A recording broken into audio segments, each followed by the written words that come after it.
Hello guys, welcome to our channel. So today we are going to continue with our O-level massive revisions, and today we are going to discuss on this question paper. So this one, it's November 2025 combined science paper 1 for ZIMSEC. Okay, so today we are going to start with number 21 because we have already done from number 1 to number 20. So this is our number 20, and our correct answer was option A for number 20. Okay, and the question was saying which one is correct for the formula calculating the concentration, and we use this one, n is equal to CV, so that we can make use of the formula, and then see the subject of the formula, and then concentration is equal to moles over volume. So let us dive into our question number 21. So the question number 21 is saying the diagram shows the apparatus used in the electrolysis of water. So the key term here, it is electrolysis and electrolysis of water. Okay, so what we need to do is to define what is electrolysis. So electrolysis, it is the chemical breaking down of compounds using electricity. Okay, so as you can see here, we are having a power source. So if we are having this power source, this simply means that we are trying to break the compound water using electricity. So we want to separate hydrogen and oxygen from the compound water. Okay, so we have two different types of compounds. We have what we call chemical compounds.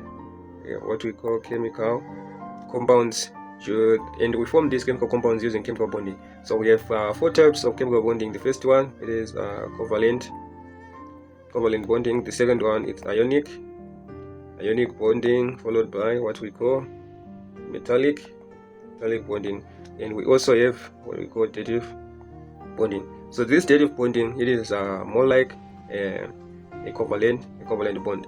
But the major difference between a covalent bond and a dative bond, it is that for a covalent bond we are sharing electrons, but here in dative bond, one compound, it is donating its electron. So for example, let's say we are using ammonia. So ammonia, it's what? NH3, and we also have ammonium like this. Okay, so this one, ammonium, is an ion, and this ammonia, it is just a simple molecular structure. It is a simple covalent. It has a simple covalent bond. So if we have ammonia and want to draw a dotted cross for ammonia, like this. Okay, so there are 3 hydrogens. Okay, like this, and a lone pair of electrons. So this is hydrogen, and nitrogen. And always bear it in mind that whenever you draw a dotted cross, just include a key. So here's our key. So the cross, it is electron from what? From nitrogen, and then a dot, this is an electron from hydrogen. So there's a sharing of electron. Hydrogen is bringing its electron, and also nitrogen is bringing its electron. So there's a sharing of electron, the one electron from the hydrogen atom and the other one from the nitrogen atom. And then for this ammonium here, we have something like this, 4 hydrogens. Okay, so it's like this dot. Okay, so these are what? Hydrogens. This is nitrogen. And then if we are to include the key, we are going to have the same key, just like what we are having here. But the major difference between this compound, this ammonia, and this ammonium here, as you can see, for ammonia, we were having these lone pairs of electrons. But for this ammonium here, these lone pairs of electrons, they are participating in a covalent bond with this hydrogen atom here. So this hydrogen atom here, it is not bringing its electron, but it is only gaining electron from the ammonium compound. So ammonia bring its lone pairs of electrons to hydrogen ion, and as you know, hydrogen, it has 1 electron in the outermost shell, and if we lose that electron, it will be hydrogen ion like this. So this hydrogen ion will gain these lone pairs of electron to form what we call a dative bond. So this is what we call a dative bond. And we also have mixtures. So the idea of electrolysis, it is to break chemical bonds, because we can separate mixtures using physical properties or physical ways or physical methods. Like a mixture, it is a mixture of sulfur dioxide, or not sulfur dioxide, but just sulfur. So a mixture, it is a mixture of sulfur and iron. So we can separate iron from sulfur using magnetism method. So if we if we apply magnetism here by bringing a magnet closer to the mixture, so these small iron fragments will be attracted to the magnet because the iron, they are ferromagnets and they are magnetic. Okay, and we can also talk of oil with water. This is a mixture because these two liquids are immiscible, so you can separate them using a decanting method. So you can also talk of ethanol with water. So these two, ethanol and water, they are miscible liquids, but you can separate these two using what we call fractional distillation. So there is a difference in boiling point. Ethanol boils at 28 degrees Celsius and water boils at 100 degrees Celsius. So we can make use of this difference in difference in boiling point. That ethanol will start to evaporate, and then we will be left with water. So we can use fractional distillation to separate ethanol from water. Okay, so the idea of electrolysis is to separate chemical compounds, just like sodium chloride to water. It is a compound, it is a chemical compound because you can form it by reacting hydrogen and oxygen. So we want to have the electrolysis of water, but the question is saying, why is the water acidified? So we always acidify the water. Here we can use sodium sulfate, or we can use sulfuric acid. So we can use sodium sulfate or sulfuric acid to acidify this water so that we can carry out our electrolysis. So the first question is saying, why is water acidified? So the first option is saying to reduce its electrical conductivity. So our elimination method, we can simply eliminate this one. It says to reduce its electrical conductivity, because we can't reduce the electrical conductivity by acidifying the solution. So it says to increase the formation of ions for option B, and this one is correct, because if we acidify this, let's say we have acidified using sodium sulfate, we will form sodium ions and also sulfate ions. And if we acidify using sulfuric acid, we will form hydrogen ions and sulfate ions. Okay, so the idea of acidifying is to increase the formation of ions. And then the option C is saying to produce fumes. This one is obviously wrong. To give it a scent, this is wrong. So our correct answer for number 21 is option B. And let us move on to number 22. And number 22 is saying a compound, and we want to define what is a compound. So for option A, we are told that a compound is a mixture of a substance. So a compound is not a mixture, because a mixtures are these ones. Okay, so a mixture, something like ethanol and water, oil and water, sulfur and iron. These are mixtures, not compounds. So we can also eliminate option A. And option B is saying it can be separated by physical means. So we can only separate chemical compounds by using electrolysis, and we can also separate mixtures by using physical means. So what we can separate using physical means, these are mixtures. So we can also eliminate option B.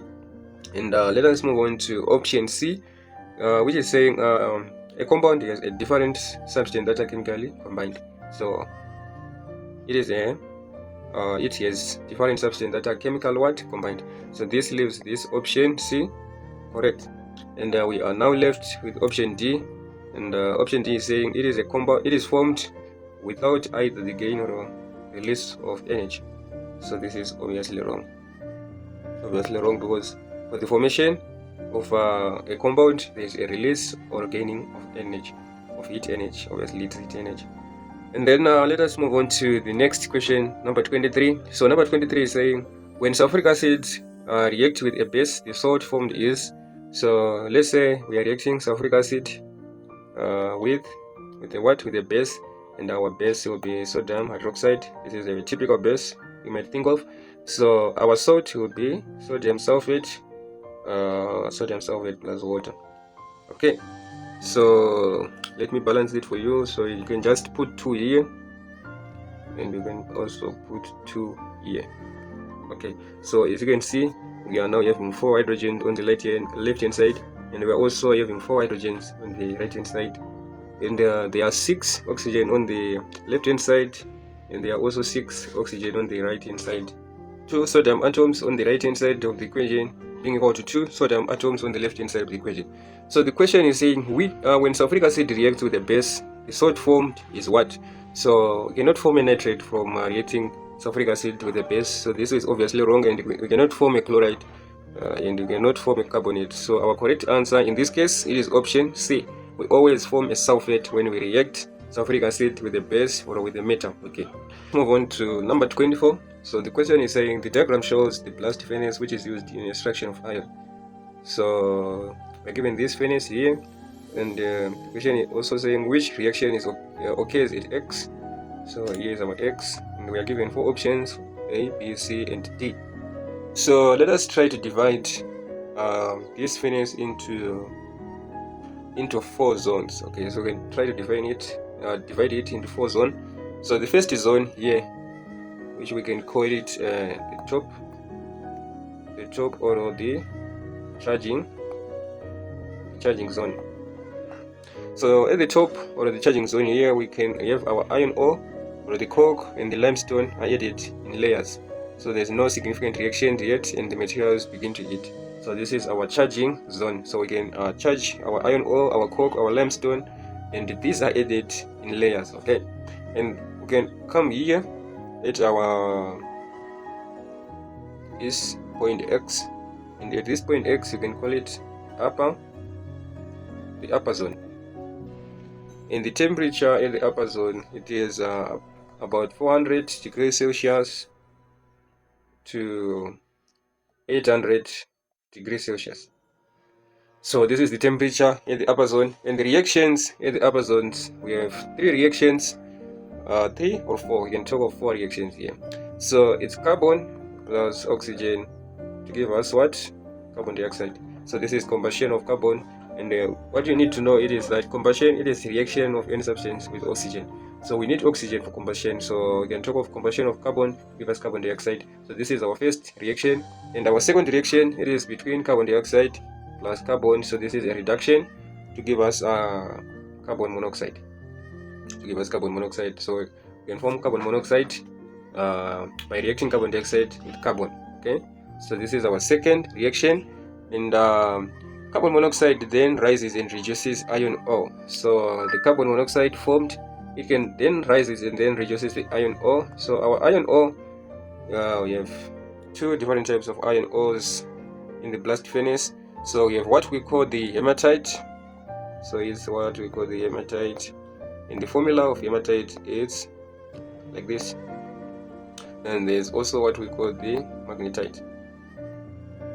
So the formula of magnetite is like this. So our first reaction, it is the reaction between the hematite and carbon monoxide. So it's F2O3 plus carbon monoxide. So it's 3 moles of carbon monoxide to give us what? 2 moles of iron plus 3 moles of carbon dioxide. And you can check that our reactions are balanced. Okay, and then our fourth equation, it is the reaction between magnetite. So it's Fe3O4 plus 4 moles of carbon monoxide. So it's 4 moles of carbon monoxide to give us what? 3 moles of iron plus 4 moles of carbon dioxide.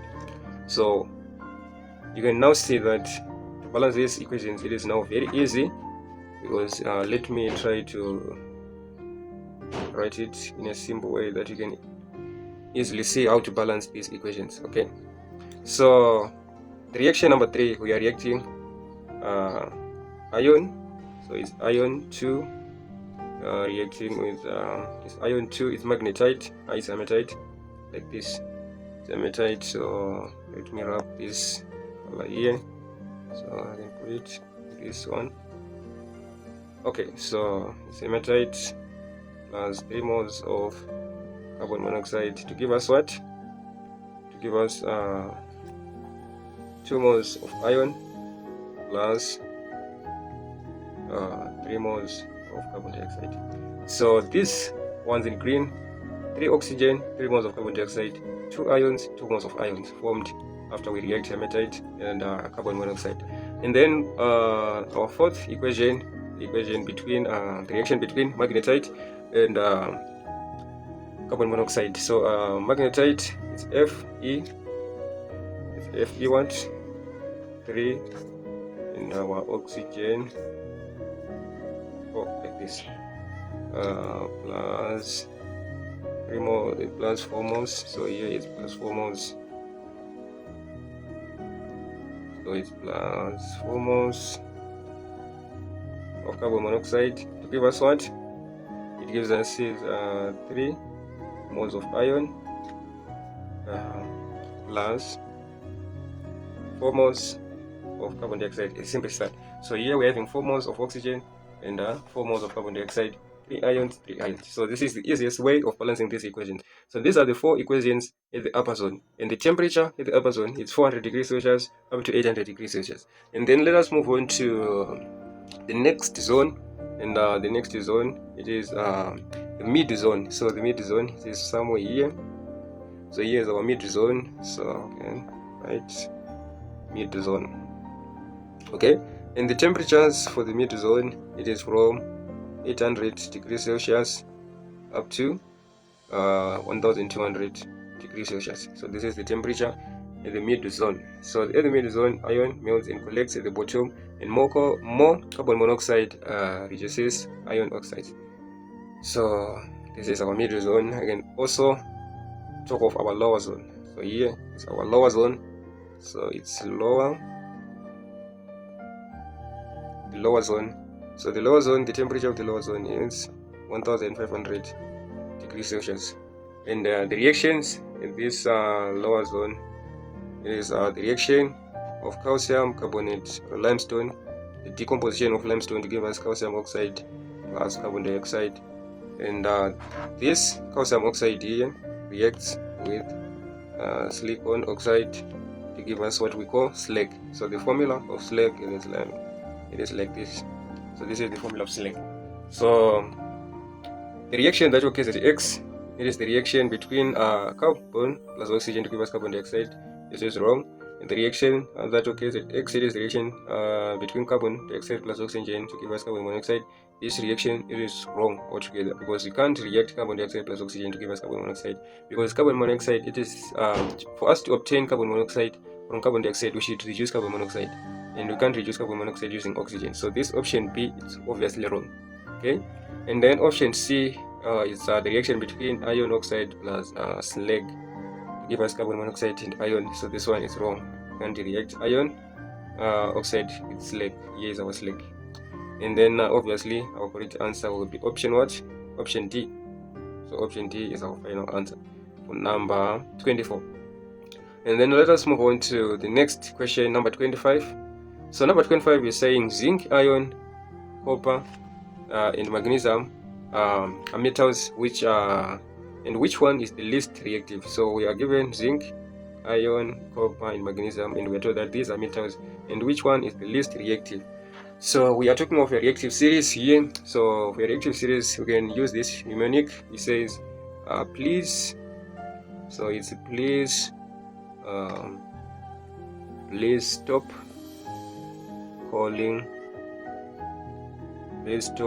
me a cute zebra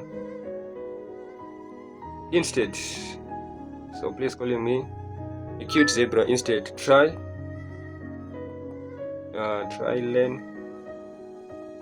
learning how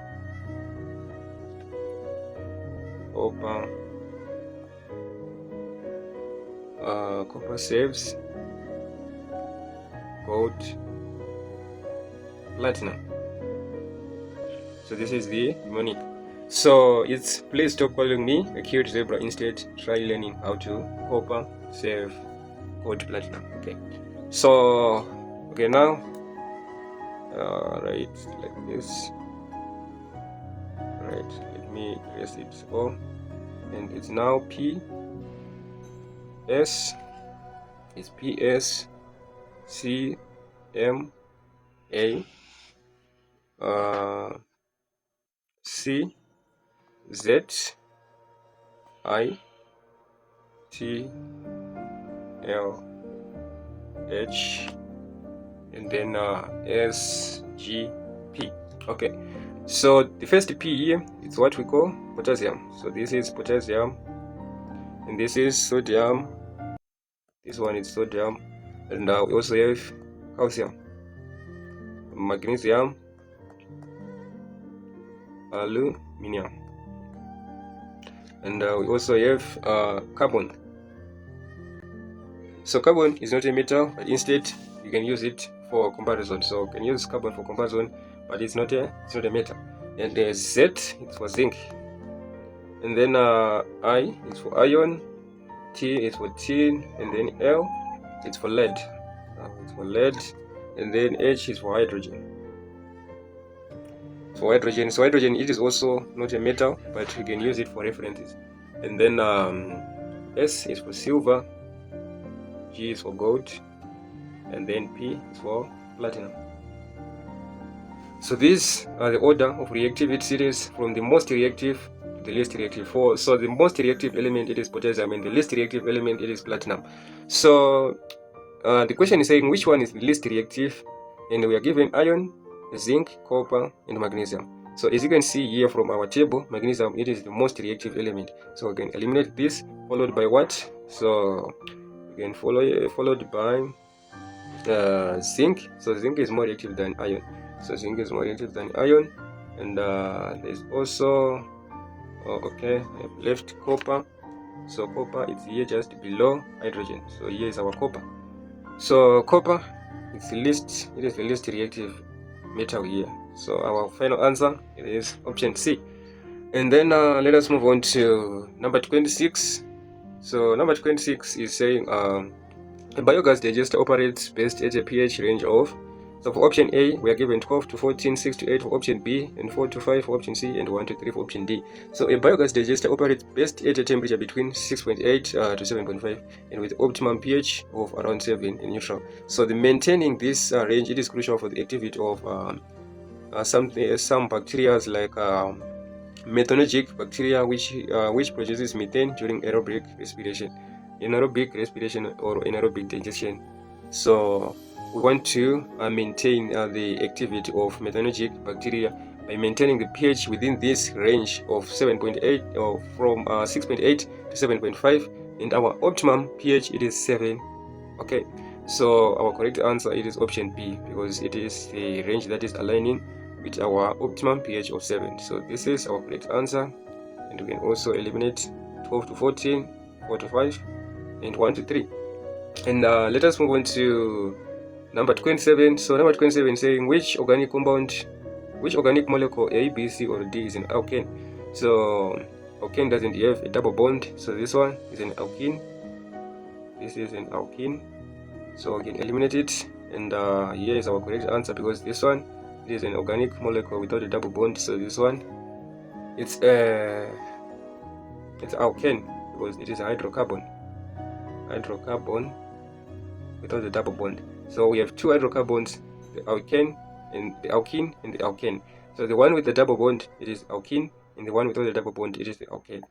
And option C it is wrong, because we are having this hydroxyl group, so this is an alcohol. And option D it is also wrong, because we are having this group. You need to say it is what we call the halogenoalkane. So it is the halogenoalkane because of this chlorine here, and it is also having this double bond, meaning to say it has something like alkene. Okay, so this is wrong. And then let us move on to number 28. So number 28 is saying the flow diagram shows steps in a thermal power station. So you're having a core, a boiler, a turbines, generator, and the power cables. So the question is saying which row shows the energy conversion in the power station. So we are starting with core. So what is the energy that is stored in the core? Obviously it is the chemical energy. So we can simply eliminate all other answers because of that reason, because we are obtaining chemical energy from core, and then that chemical energy will be converted to heat energy in the boilers, and then heat energy in the boilers will be converted into kinetic energy in the turbines, and then kinetic energy will be then converted into what? Kinetic energy for the generator, and then kinetic energy in the generator will be converted into electrical energy. Okay, so option A it's wrong, because you can't obtain heat energy from the core, and then option B it's wrong, option D it's wrong, it's not sound, but our correct answer is option C, it's chemical energy. And let us move on to number 29. So number 29 is saying forces acting on a box as shown in the diagram. So we are having 10 newtons acting in this direction and 15 newtons acting in the other direction. So we are required to calculate the resultant force acting on the box. So given that we are having this 15 newtons acting in this direction, and we are also having 10 newtons acting in the other direction, and from our Newton's second law of motion, we understand that resultant force is equal to ma. So resultant force, it is now 15 minus 10, and this gives us what? 5 newtons. Why are we subtracting 15 from 10 from 15? Because force is a vector. It's a vector quantity. So a vector quantity, it is a quantity that has both magnitude and direction. So if we consider this direction positive, this direction obviously will be negative. So if we are to sum these two, minus 10 newtons and plus 15 newtons, obviously we will get 5 newtons. So our resultant force, it is 5 newtons towards the what? The right.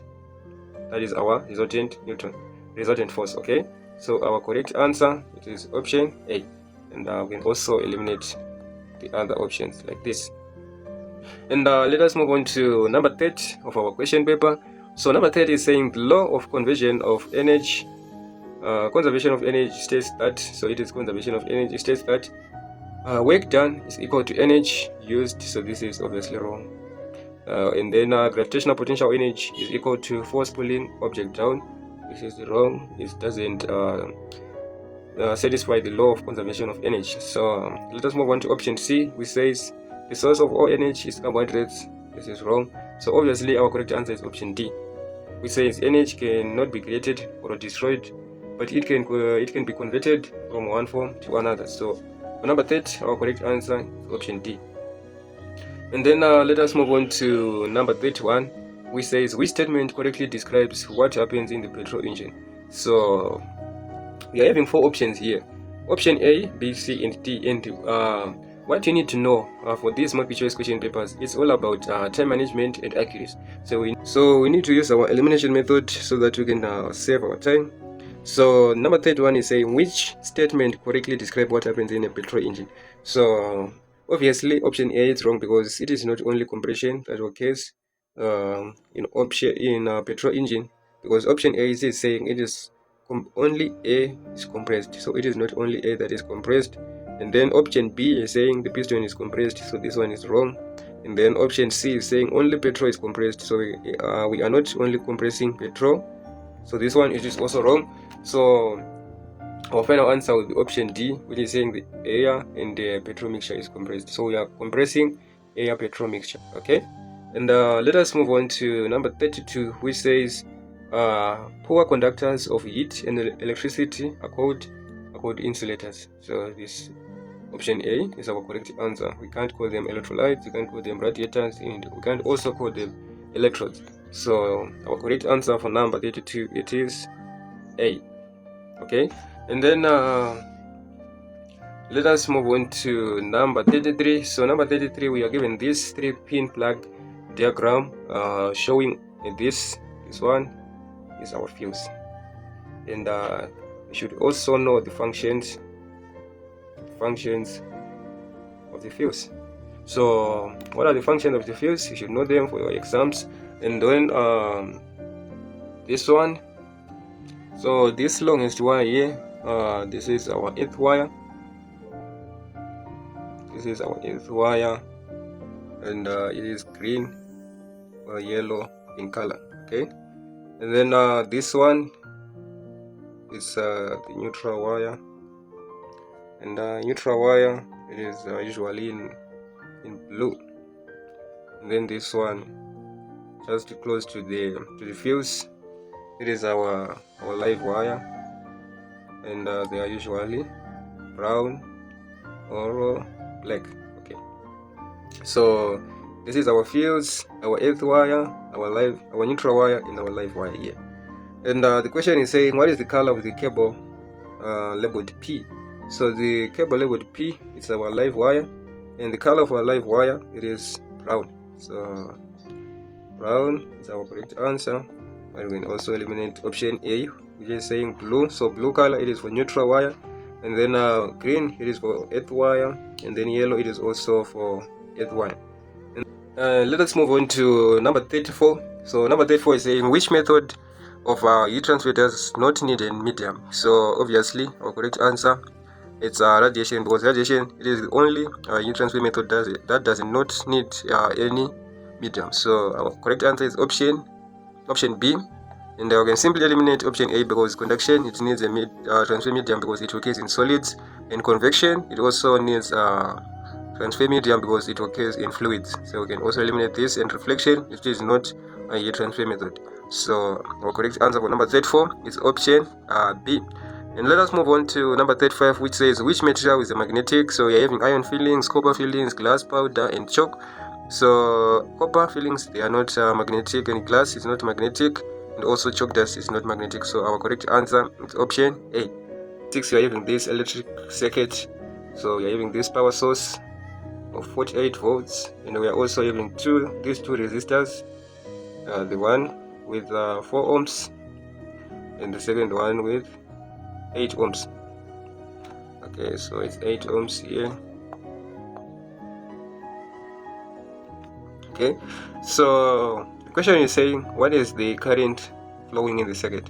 So the first thing we need to do is to calculate the total resistance, and if we are having two resistors in series, the total resistance will be simply 8 plus 4, which is equal to 12 ohms.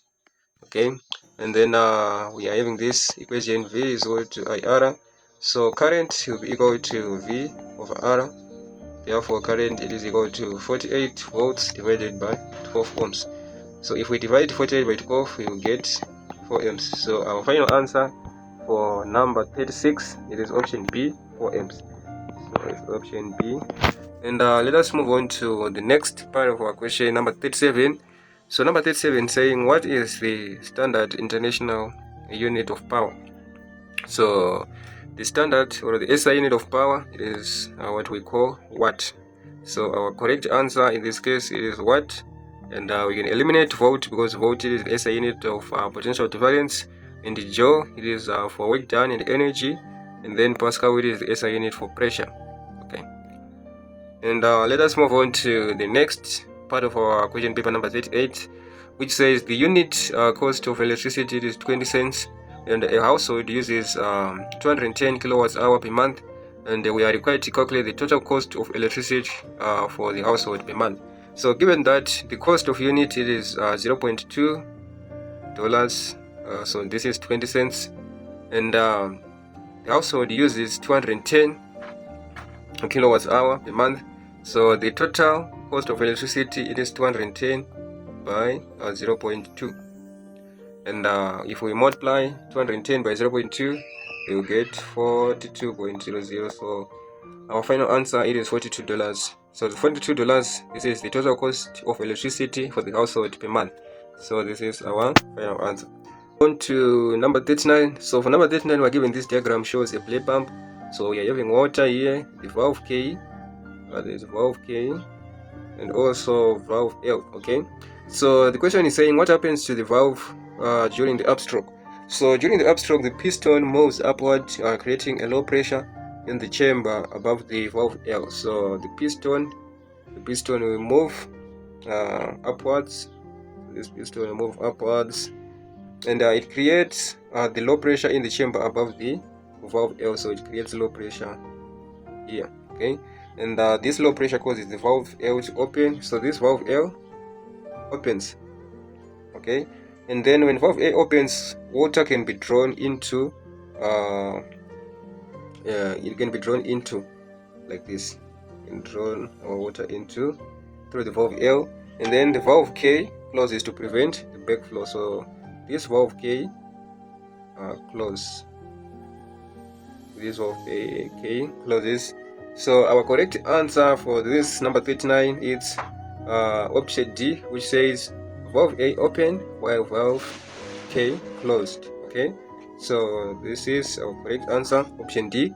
And let us move on to number 40, which says a force of 300 Newton is exerted on a surface of 75 square meters, and what is the pressure exerted on the surface? So pressure it is force per unit area. Okay, it is force per unit area. Therefore our force or the force exerted It is 300 divided by 75. So if we divide 300 by 75, our answer will be 40 pascals. So our correct answer for number 40 is 40 pascals. And we are done with our question paper. And I hope we have passed this question paper, because this is the easiest question paper that I ever seen. And it's very, very easy. The questions were very straightforward. So